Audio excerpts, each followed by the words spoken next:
difficulty trying to get everything going, but I think we're on the right track now. Yeah, it's funny that now we got it recording and stuff. My brain is dropping every subject that I have been thinking of for months. So I wrote some down on this piece of paper, and we could either throw a dart at it or just pick one at random and get down to the fandom. All right. Let's see. How about the firing of James Gunn by Disney? Oh, that's that's a big one, and people are pissed about that because he directed and wrote like the Scooby-Doo movies, and he's doing the Avengers movies. The Guardians of the Galaxy is what he's really known for right now, and I think it's really absurd, to be honest, because he's already apologized, number one, for whatever he said. I forgot exactly. It was years ago. Yeah, it was so many years ago. And it's, I don't know, They just went to SJW and said, we can't have you here. And they fired him.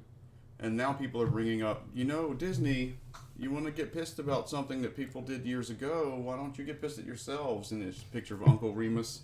Oh, yeah. I mean, the hypocrisy is pretty prevalent, for sure. The fact that they just refuse to rehire him is... I don't know what sort of moral high ground they think they're on as far as, that goes. Are they trying to teach everybody a lesson? Oh, you can't do this, and you can't say this ever. The lack of his writing style will be noticeable, and people are going to hate the product. That's what I think is going to happen. Well, you also have a lot of the cast that's threatening to quit, but Dave Bautista especially, he's been, really, really outspoken about, not doing it. James is good. He's a little smarter than that. Yeah, I know, but I'm seeing him as Drax. Oh, James is good. Yeah, it's terrible, and there, you can compare it to what's happened with Chris Hardwick. Thankfully, he got rehired with some of the stuff that he was doing. False rape claims don't happen. Damn, I went there. I brought it there. We were just 10 minutes in, and I brought it to that.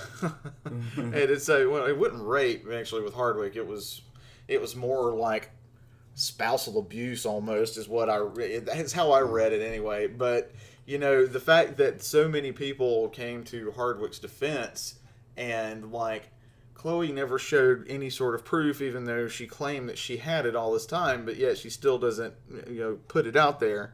It kind of stinks of a false flag attack, if you ask me. It's good that the networks went through their own investigative, I'll ruin your career. Yeah, I mean, well, like I said, it's good that they went through their own investigative process, and then, once they found out that, Chloe was full of it, he started to get hired, and, back and get back in the swing of things, what he was doing. It's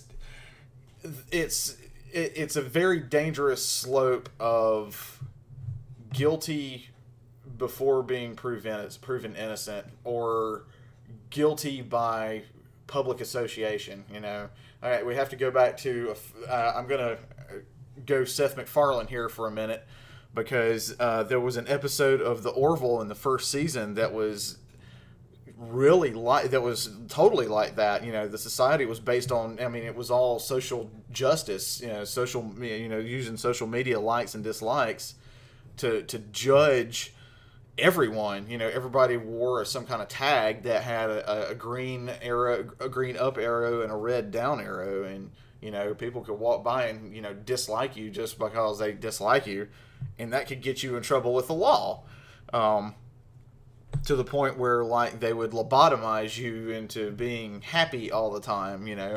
So it really rings home when you start having even Alex Jones, as loony as that guy is, I'm sorry, he is, but when YouTube yanks his channel, claiming it, his hate speech or whatever else, because so many other people say it, then Well, it wasn't just YouTube; it was multi-platform. Like they YouTube was the one that started it together and agreed. Yeah, but YouTube was like the one that like dumped him first, and then like everything else just kind of followed suit like dominoes. But when you have what's next? When you're supposed to have laws in a country that give you freedom of speech because it is speech. It doesn't matter what the type of speech is. To me, that's the best way to weed out and see who the morons are. We see people that are protesting or for stupid ideas or idiotic principles or whatever else. Don't put them in the shadows. Let them expose themselves so we know who they are, and we don't give them the time of day. They keep their numbers low, and if any sort of violence ensues, then that's when the law gets involved and not before. If the law would just get involved sometime.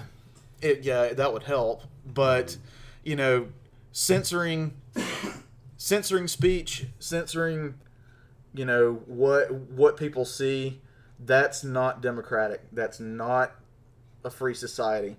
You're getting into communism and dictatorship. And what's next? China is a perfect example. Are they going to start campaigning?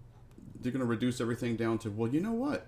All the bad things happen because people get bad ideas. Why don't we just start, hating bad ideas and ban anything that gives you bad ideas and any discussion that would create bad ideas and bad feelings, and you know what I mean? They can take it that far. So coming around full circle to all of this, art, bad ideas. No art, bad ideas, bad TV, bad movies, bad media, bad people. Coming around full circle to what we're sitting here talking about is the Chris Hardwick and James Gunn case is very similar in that their employers jumped the gun, so to speak, and terminated their employment before actually getting into the here-tos and wherefores of what actually happened, what was said. It's knee-jerk reaction, and it's getting more and more prevalent. It's not...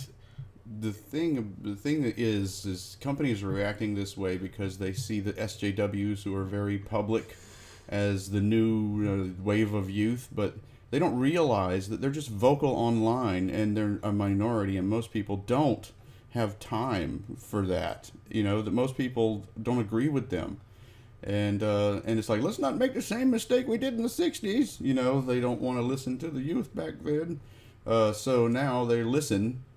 And so when people say something about, I don't know, we should teach male sensitivity classes because of spousal abuse to young boys going into college or something like that, it just shows what I'm talking about. So yeah, it's not a good thing. People need to lighten up. People need to also look into details of things before making knee-jerk reactions. And it's not just the public especially, but even entities such as Disney or any other corporation, they're treating celebrities, celebrities are people. They're in the limelight, but they're still people. And a lot of them are messed up people because their life is different from ours. But these companies are treating them like disposable commodities, and they're treating them like they don't have any sort of rights, and they don't care that you've made mistakes in the past and you've already owned up to them, and everybody has moved on. All it takes is a certain You're guilty forever. Yeah, all it takes is somebody to go, oh, well, you did this then. Now, why are you successful now? Why are you digging this up? Why is this even a priority? Yeah, just like go to a con or something. Oh, conventions. That's a good interlude into get a life or for hobbies. Conventions, they've even fallen victim to a lot of this as well. Yeah, you got to be careful wherever you go, even at conventions. I love conventions. Go to them all the time. They're different when the public starts to come at large. When you had it's different in a way, though. It resists in a way. When people say no more hot girls at merchandise booths, then you've got to say no more hot girls in costume. Period. And there have been parents that are having groups that are against all that sexy costumes and all that. But that's well, you know what? Here's the thing. And they get told, no, sorry, this is part of our culture and convention con culture. Exactly, that's what I was about to get at. And everyone usually gets out about safe. There are decency standards. Any good convention that you go to, there are decency standards. You can't walk around naked, of course. You can't do that type of con. I mean, and that's closed off to the public. Yeah. But as far as like a public fandom convention, there are decency standards. There are clothing standards. There are rules that you have to follow, and the fact that the age of the offended, that's what it is. Somebody always has something to gripe about. You can't leave well enough alone. Look, there's gonna be stuff that you don't like. There's stuff at conventions that I have been going to for 15 years that I don't like. I keep my mouth shut about it, or I talk to the proper people about it, and I move on after that, and I enjoy the rest of the show because there's something for everyone. What's funny is cons were my first encountering of the word safe space. And I'm like, oh, I totally understand it. I pay $100 and something for a safe space away from people making fun of me for wearing a Star Trek uniform or whatever it is I want to do. Right. Whatever fandom I want to talk about, because these things used to get you beat up at school. Playing D&D and Magic the Gathering, reading comic books, got you made fun of and all that kind of stuff. So cons started out as a place for those people, a minority. An oppressed minority. Yeah. And then the public comes in and wants to bring in all their morals, and that's just not going to happen there. You never beat nerds. Learn from Gamergate. You'll never beat nerds. It's just not going to happen. Nerds do research and they fight back. And they have that weaponized online autism that you cannot get around. Autism. That's one way of putting it. Yeah, they'll find out where you are by photographs and using satellites and but shit. You go back to the safe space, and I started big. I'll admit, my first convention ever was Dragon Con, but it was Dragon Con back when it was only like 2 hotels, and I think like the max attendance was like 15,000. Who knows how many people were there? It was just, it seemed like a lot. Yeah, for those who have not been to the famed Dragon Con, it's in downtown Atlanta every year, and back in the days of the early conventions when nerds was not that popular, it only was the 2 hotels of the Hyatt Regency and the Marriott Marquis. As San Diego got more popular, and as fandom has come more into the mainstream, conventions started sprouting up around, but Dragon Con also started to grow. Mm-hmm. And as time has went on, it has expanded into like 8 hotels. The aquarium on the south side of downtown's doing something with them. What else? You can't hate it. You can't, to a degree, but a lot of it is what we're talking about. It's the public at large and the gawkers and the thrill seekers that hear tales of what we did when it was a smaller convention, and now they want to do the same thing, and you can't do the same thing when there's 80,000 versus 15,000. Usually you just can't. I do the same thing at Dragon Con. I wander around, people watch, sorties in and out of my room to get rid of my toys that I've bought or whatever crap I've picked up. Well, you see, that's the thing though. There are so many there. Like the overcrowding has gotten to the point like you can't do that. It's like you try to go and look at merch and there's just like a sea of people. Like you can. It's just a sea of people. You have to deal with that. It's popular. The thing you like is popular as hell now, and I don't know what they're going to cap their attendance at. They probably won't. I mean, it might be a really high cap, but some other conventions that do that, that I commend them that do that. That do not want to expand it that's a good infinitely. Time to mention Connuga. They're a friend and sort of a sponsor.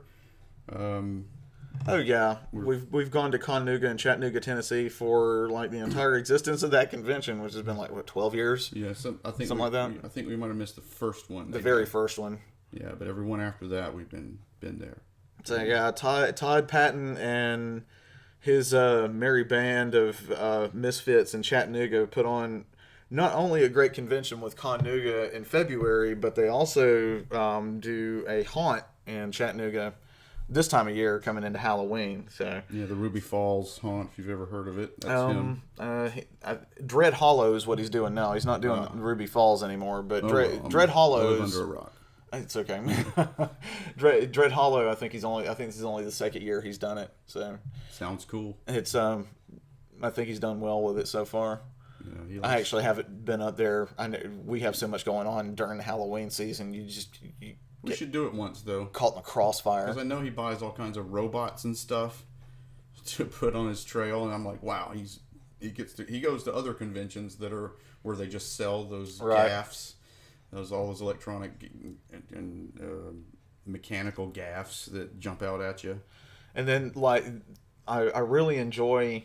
I've really started enjoying, even though, like, I mean, I have some horror knowledge and a little bit of horror fandom, but I'm not really a big, like, horror fan, like, hardcore. But I like the intimacy of Days of the Dead and what Adolfo and company have done with... Yeah, that's a good con. With that setting. For what it is. For what it is. I mean, and don't let that be a discouraging remark saying for what it is, because it's a very horror-centric con. Yeah, it's just like, what is this con about? Horror. Heavy metal and horror. Yeah, and, rock and roll, horror. Yeah, it's great. You know, even, like I said, even being a limited horror fan that I am, there's still stuff there that I identify with. It's the people are great that run it. You know, everybody that comes out. I've never had a bad time at any Days of the Dead that I went to. Always been sad to leave. Yeah, he just had his first one in Charlotte this past June. Was it May or June? I think it was May. I can't. One of those months, but it was a roaring success. I mean, just right off the bat. So we go to the one in Atlanta every year. Now we go to the Charlotte one. We actually need to go to some of the other ones because he does a few Lexington, Kentucky one. Indianapolis as well, and I think somewhere else. He does a lot of them. Yeah, for real, Indianapolis. I hear that's the best one from all the people that go around to it. Indianapolis, I think, Louisville has the Louisville. That's what it was. Louisville. The big tattoo part. Yeah. Like Scott Majeski that runs the tattoo side of things, and he, I think he has like a giant room that's nothing but just everybody getting tattoos done. So it's something I think he's thinking about expanding into other areas. I don't think or other cities that Days of the Dead does, but it hadn't happened yet. It could be part of a tattoo con. Yeah, that's a lot of money and time. Yeah. Well, but I mean, cons are a great way to, as an adult, to blow off steam and spend your time and your money, because there's a lot of stuff you want. You can do them cheap. You really can. You can go to Dragon Con, rather cheaply. It's better than Disney World, because I just got told you got to pay $60 a day on a Disney cruise for unlimited soda pop.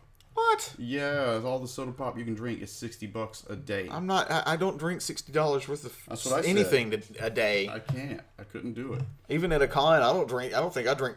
Well, no. That I don't know. Hang on, $60 worth of booze in a night. We can do that in the bar. Yeah. You need help though. Not really. It depends on the bar. There's something for everybody. See, you can go to the bar if you're a parent or you're just a grown up. You can make friends. There are room parties with themes, and there's adventures you can go on, scavenger hunts for adults. This kind of stuff. Like drunken big wheel racing for adults. It's become pretty much a thing of daytime hours, family friendly. Nighttime hours, party time. Yeah, exactly. Put the kids to bed. Bring the kids out during the day. Let them have their fun. And night comes, there's that lull, there's that 2 or 3 hour lull between when the vendor room closes and, the drinking starts and the partying starts. So I like the conventions that are able to do that and steadfastly say, look, family time ends here, adult time begins. Don't make it difficult. Huh? Yeah. I mean, back in the day, you didn't have to worry about that because the type of parents that would bring their kids to the con would explain to them all that. Yeah. Daddy, why is that chick in a skimpy outfit? Well, that's because that's what she's dressed up as. Sailor Moon, son. Now it's like, oh no, she can't be dressed like. Yes, she can. Yeah. There's nothing offensive or vile about what she's wearing. Yes, she can wear it. Yeah. Yes, during daytime hours. If your kid, I mean, get real. Your kid is going to look at women and or men. Throughout their life, wherever they are. It's part of growing up. It's better that it's a superhero instead of a villain or porn star. I just said that to be funny. I've actually idolized one of each one of those categories. I was going to say, like, some of porn can take many angles, but we're not going to go there. Well, yeah, just if it's a child, you know. Yeah. It would start with heroes. Going to veer off topic here a little bit. Start with heroes. Wonder Woman. But so anyway, I'm going to mention really quick. We can come back to cons. But I'm going to mention really quick ideas and submissions of ideas for this podcast. You can send those to psycher840 at Yahoo or Gmail. I check them both, not very regularly because I don't expect people to email me, but start sending some emails to psycher840. Spell it like they do in Warhammer 40k, PSYKER 840 at, well, we'll just go with Gmail, at gmail.com. And you just making that up on the fly? No, I've got the Gmail account. I've had it forever. I used it for my other YouTube account, and now the hackers know how to find that. Yeah, hopefully this is enough material to cover in an extra 40 minutes. But we can back to cons. A lot of people are asking. That's a good reason why we're doing this podcast, because people ask us about cons constantly, and we have to tell the same old class about it. So this is a great way for a lot of people to come back. You can listen to this yourself and redirect your friends to it. All about going to cons and con culture, and there is a culture there, and that's why people keep going. Like if I've missed Dragon Con for about 3 years, but if I go back there, there will be people that I'll run into. Oh, absolutely. That I see only there, that I might not even know their name. I might not even remember what we talked about. Just have a feeling, that we had fun together, and that's it. I just remember, oh yeah, you were saying funny stuff all night. Oh, incoming message. Pause.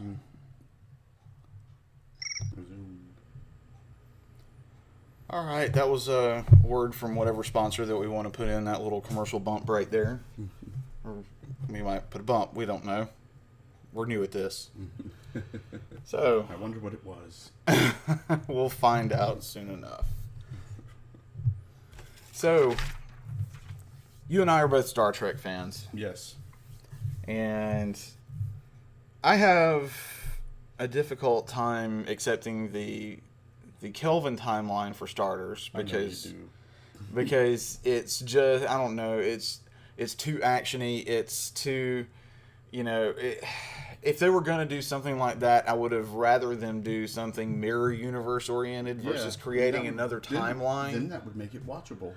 Yeah, exactly. Because the way it is now, it's, it hasn't really brought in a whole lot of new fans. No. It just hasn't, despite what people or critics or whatever may say. If you look at the numbers, all of the new Kelvin timeline Star Trek movies are the lowest grossing and least watched of them all. There's only a small sect of people that are actually enjoying and watching these movies. They don't feel like Star Trek. They don't. They just feel like these actors are going to a Star Trek party. And now we have was it Chris? Except for Bones. Bones was pretty much spot on. Yeah, Urban was good. But now we have Chris Pine that is saying that that apparently talks have broken down, so he's not going to do Captain Kirk and the new fourth one that they're supposedly starting to film. I heard they're bringing Picard back. Yeah, there's been an announcement. Patrick Stewart. But this would be alternate universe Picard. I don't know. I saw the announcement that Patrick Stewart said that he was going to be doing another Star Trek, but as far as exactly what it is and what it's going to entail, I haven't really read into a whole lot of it yet. The buzz, whether you hate it or like it, is Discovery right now as well, because one, it's on CBS All Access, so you have to pay extra for whatever separate from whatever else you're paying as far as like media access goes. You get to watch other shows too with that CBS. Also. Yeah, if it's a CBS show that you actually like watching. Yeah, just had to put that in there. It's not just for Star Trek. Well, I'm sorry. No, I'm gonna call them out because they purposely put Star Trek on that channel to lure to push it to lure people in there. Yeah, and for sure. Work too good, I don't think. I don't know. I mean, they've already greenlit and they're filming the second season. It's supposed to be more Star Trek-y than this first season, but I don't know. The whole thing with the Klingons, there's holes in that if you're an original fan. There's how naive the crew is to the fact that this captain is a Terran plant. Well, the violation the crew does things that Starfleet people don't do. The violations of the Prime Directive with this poor tardigrade. You got cunning competition and backstabbing amongst the crew. You got a cadet for some fucking reason on the most secret ship ever. And what purpose did she serve up until they went into the mirror universe and she was like the hot warlord? I mean, like I said, they from the previews and such that I have watched, they're trying to kind of make the second season more Star Trek-esque.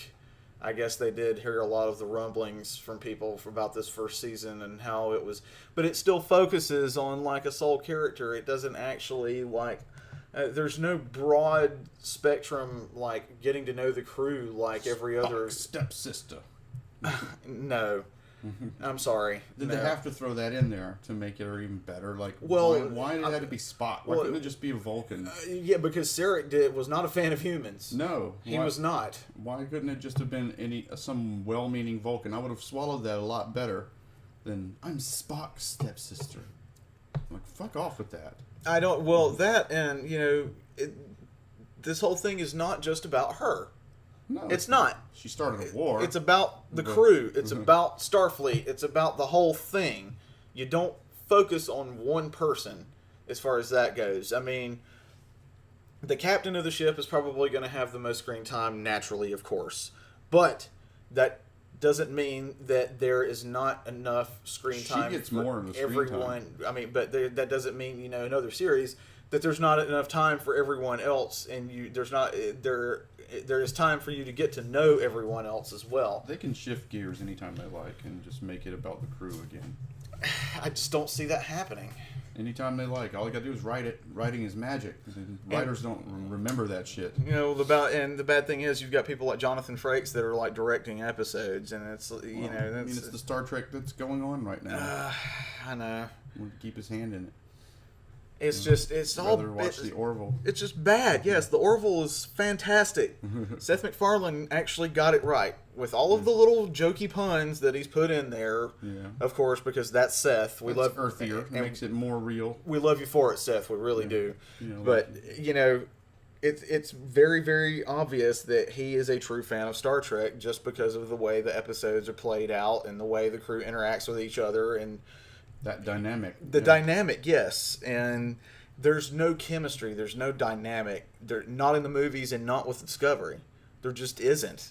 It's stale. It feels staged. It feels forced. It feels tedious. And that's no. It's you have pretty, to though, but that's what they're banking on. Even Kate, the phasers go pew pew pew pew pew. They don't even sound like phasers anymore. Even with the grueling schedule that Kate Mulgrew and company endured with Voyager, and she'll be the first to tell you it was hell, but they still loved Star Trek and loved what they were doing. So and there you just I don't know. I mean I'm sure Doug Jones is happy and excited to be a part of the Star Trek universe. It just doesn't seem like anyone else is. It just seems like they're just going through the motions. And yeah, I don't know. I don't like it. I really don't know if I'm going to watch the second season or not. Well, I mean, I just started watching it just because there was nothing else. And I was curious, morbidly curious. And so I started watching the rest of the Discovery. But if they do make it more like Star Trek in the second season, then certainly I'm going to watch it more. I'm not going to pay to watch it, though. No. That's where I'm leaving that. I'm just not going to support it unless it's good. I'll rethink it maybe if it starts being really good. I'll stop dissing it. But right now, I really hate Michael Burnham. She sucks. Terribly. She's like the most interesting character in the galaxy. She's like, she's there. She's always pulling off crazy stuff, and it's like she's Rambo. She's a Mary Sue, overpowered Mary Sue with all the great connections. It's just like, let's just make up this character, and it would be, if this were a role playing game, I wouldn't let somebody play this character. Oh no, this is the God character that everybody gets banned from trying to make. Yes, with too much cool shit. You know, you start out with a nobody and turn them into somebody. That's what you do. But they're still not going to be like her. No. They're not going to be that powerful. They're not. And she's this fucking human, not even a Vulcan. She raised Vulcan, but a human. And, I don't buy it. Sometimes you couldn't tell she was raised Vulcan. She loses that shit and gets human real fast. She's not believable. She's wishy-washy. She likes to break the rules. Very un-Vulcan. She started that war, like I said, and tried to attack her fucking commanding officer so that she could give him the Vulcan hello. Blasting them as soon as they come out of hyperspace. Or, you know what I mean? Come out of warp. But there was the production value of the show is great. I just wish that it felt more Star Trek. There's some interesting looking characters I would like to get into. It takes a lot more than just pretty scapes and costumes to make the show, though. Especially when you meddle with the Klingons as much as they have. And I hear that they're going to try and explain the way the Klingons looked in this first season by making them look different this season. I think they're trying to explain it with the virus that infected them, that turned them looking more human, which is how they explained away. All the Klingons are in a jar somewhere. Yeah, but that's how they're explaining away how they looked more human in the original series That's already been explained. But they're trying to implement this virus and this mutation in the Klingons to I guess try to integrate it into the timeline as the progression of them going into looking more human before going back to looking with the rigid skulls and everything else. Yeah, well, there's one character in Discovery who's one of the Klingons who had been made to look completely human. And they even hypnotized him and made him think he was human, and he was having memories of, I'm spoiling it, but you've had time to watch it. Yeah, everybody has. They had memories of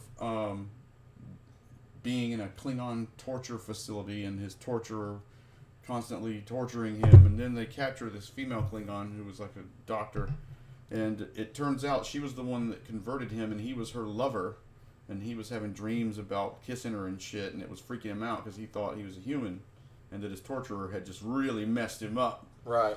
And so the process fucked him up, because he was a good part of the crew. He was the one that escaped the jail with the captain.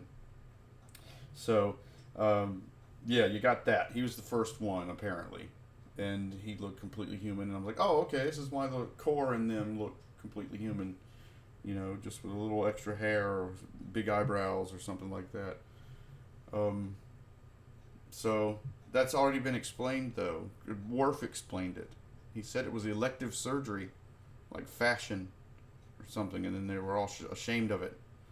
And they support this with an episode of Deep Space Nine where they go back in time, and Worf's there, and he's just like, ugh. Oh yeah, then they ask him about it, and he just rolls his eyes, saying it's a long story. Yeah, which he already told in the Next Generation. Doesn't need to be retold by Discovery. Sure, certainly not. Discovery hates those damn Klingons, though. They were abysmal looking, and I think T'Kuvma was the worst looking one, of course, but yeah. They all were just hideous. They would have made a decent other kind of race for Star Trek for sure. Oh, absolutely, but not Klingons. Not Klingons. No, Klingons are noble because they work alongside us at some point. You got to see that nobility. These were just animals. You know, so I don't agree. I don't buy it. It was a pretty show, but I don't buy it. Same thing with the new Star Wars. You've got, I hate to say it, there's no good way to say it, but they've just put way too many girls in it. Way too many. Like, it's like, girls are half the universe, so half of the army needs to be girls. And that's like not true. It doesn't have to work out that way. How about a lot of girls don't want to fight? Excuse me. A lot of girls don't want to fight. And so you wouldn't see that many. And the Empire, for sure, wouldn't have female officers, although there was one really hot female officer in The Last Jedi. She just she has a speaking role, too. She just has one line. But, I'm like, they wouldn't have females because they're bigoted. And that's what you want to come across, especially Disney with their new SJW stances on everything.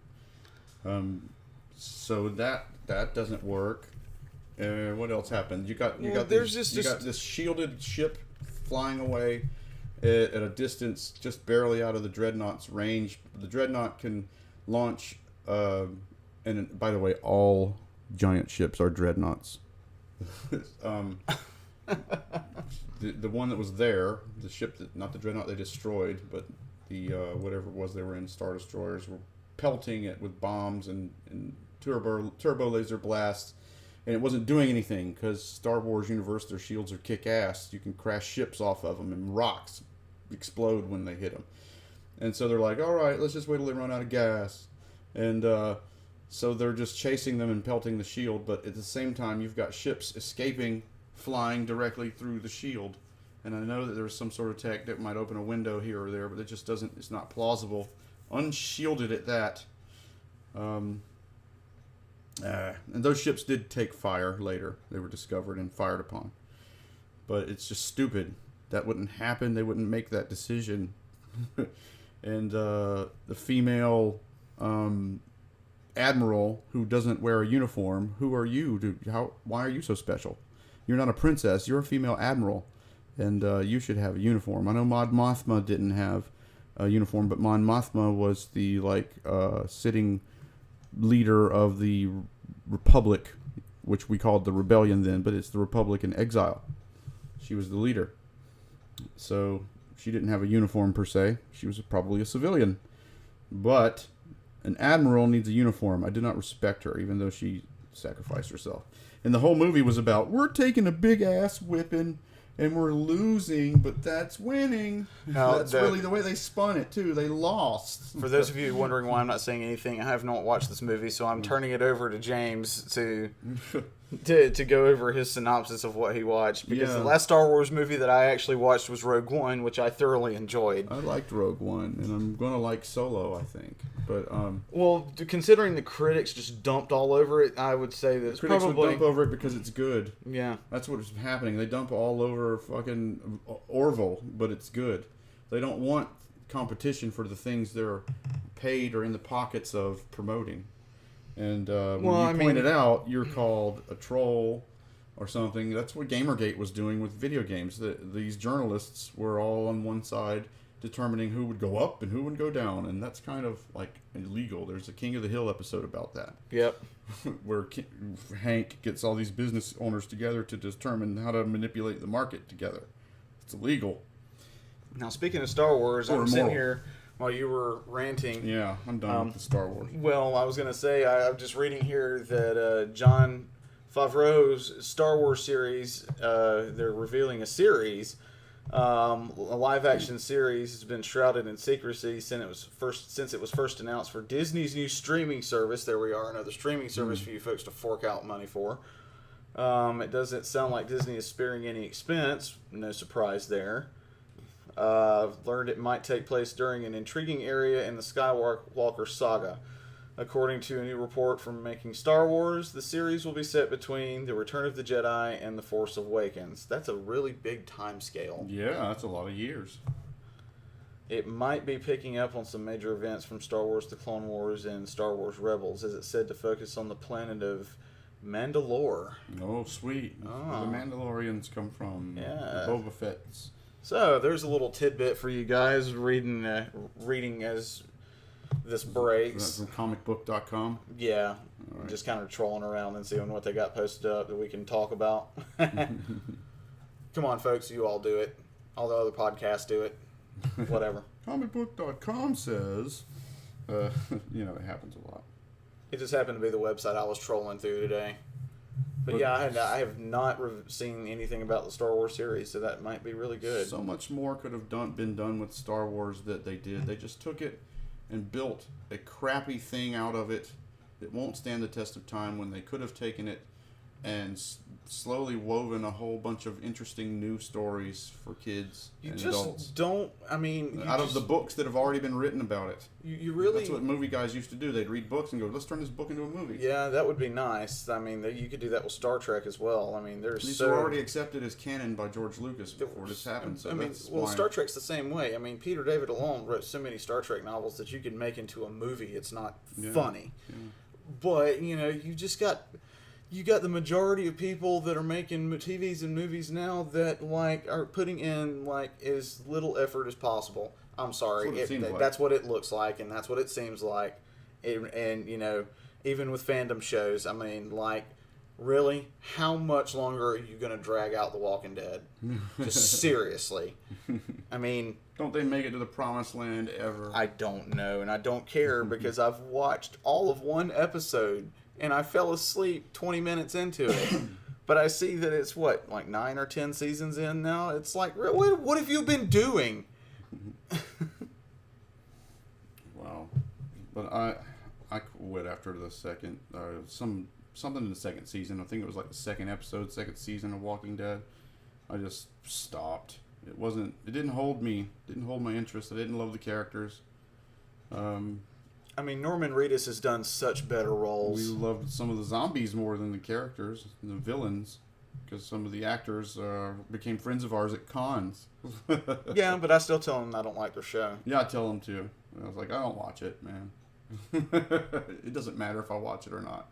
It's doing good. You're cool. We love you, Santiago. Yes, Santi. Somebody out there knows what we're talking about. If he's listening. I'm sure he will at some point. But let's see here. I didn't write down too many other things. Upcoming ways to find us. I assume if you've listened to this and have been entertained, you're going to want to keep watching, keep listening, because we don't yet have the Twitter going, and we don't have the Instagram where you can talk to us and interact with us a little bit like you'd want to, but we're going to open those channels up as soon as possible. Well, by the time we get this out, we put the podcast out, then we'll have links to everything, so we'll have it up. Maybe. And, I want to eventually do things like go live so that we can have listeners posit questions and answer emails from listeners and subscribers and whatnot.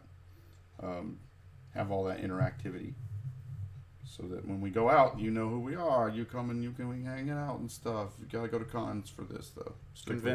Conventions, and we will mention for sure the conventions. Mention the convention. Well, I will say the next one that we're going to right now. It's actually the start of December. It's Jekyll Island, Georgia. Jekyll Island Con and Hyde Horror Alley.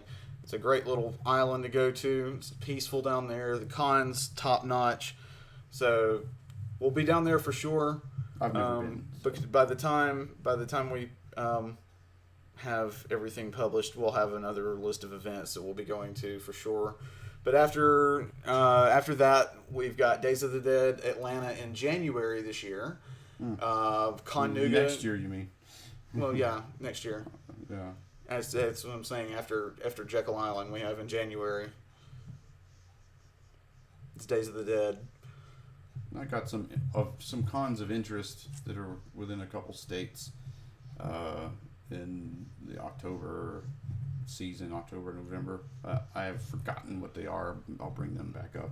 Maybe some of you people out there know something about them and can tell us about them, have been to those cons. Oh, yeah. Tell us anything about any events you want us to come to and mess around and that email do randomly interviews. is psycher840 gmail.com. We'll just go with that one. If you send it to the Yahoo, I'm not going to check it. But it's PSYKER840, and that's me, James. There's going to be a bit before at the beginning where I say who's on here. It's James and David. And this is stuff that we'll have to edit out that we're talking about now. We're like edit down. So yeah, I do that in Final Cut. Yeah. So my email is Dave Ward, all one word, 1279 yahoo.com. If you want to send me any hate mail or any sort of suggestions. I have an article called The Negative Space on nerdnationmagazine.com. If you want to go there and come back and tell me how much I suck. I contribute to the Nerd Nation magazine as well. If you can find James Nimmons on there, you just put the name in and everything that person has written will pop up. Not a whole lot, some toy reviews and stuff. Mostly we just go to cons and try to secure interviews with celebrities and stuff that we like, and there's a bunch of those on Nerd Nation Channel 2.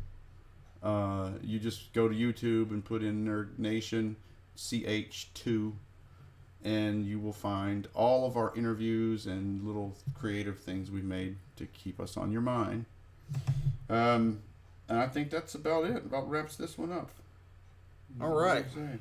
So tune in next time. Like, subscribe, click the bell. Let us know what you think. What we should do more of. What we should do less of. Yeah. If you liked something that you heard here, like and subscribe and click the bell, and any of the other sources of support that we have listed down there. You might help us keep doing this for free.